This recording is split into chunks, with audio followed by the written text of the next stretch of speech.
Paul qui prie pour les chrétiens de Colosse, et il demandait que ces saints soient remplis de la connaissance de la volonté de Dieu, en toute sagesse et intelligence spirituelle, afin de marcher d'une manière digne du Seigneur et lui être entièrement agréable, portant aussi des fruits en toutes sortes de bonnes œuvres et croissant par la connaissance de Dieu, fortifié aussi à tous égards par sa puissance glorieuse, en sorte que vous soyez toujours et avec joie persévérant et patient. Vous trouverez cela dans Colossiens 1, versets 8, 9. Alors, comment prions-nous pour les autres? Voilà, prier, demander à Dieu la grâce de sa révélation, qu'il puisse illuminer les yeux de notre cœur, pour que nous puissions contempler les merveilles de sa loi, pour que nous puissions comprendre sa volonté, son plan, y marcher dedans, là, et être renouvelés dans l'esprit de notre intelligence, dans notre fort intérieur, afin que, voyez-vous, nous puissions accomplir ce qui est juste.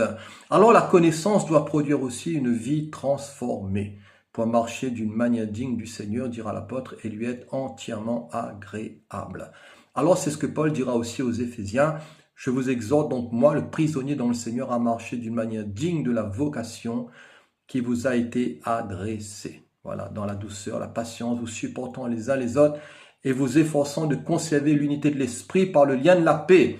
Ainsi, marcher d'une manière digne du Seigneur, lui être entièrement agréable, portant des fruits en toutes sortes de bonnes œuvres et croissant par la connaissance de Dieu.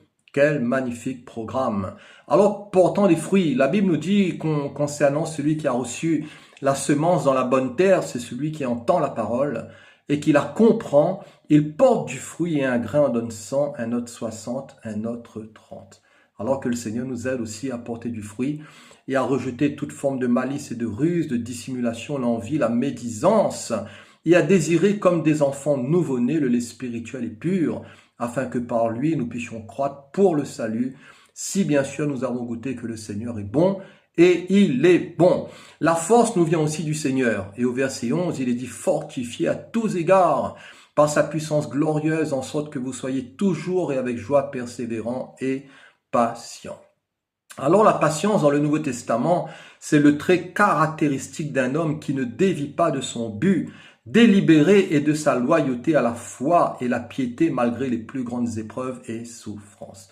Paul dira, nous nous rendons à tous égards recommandables comme serviteurs de Dieu par beaucoup de patience dans les tribulations, dans les calamités, dans les détresses.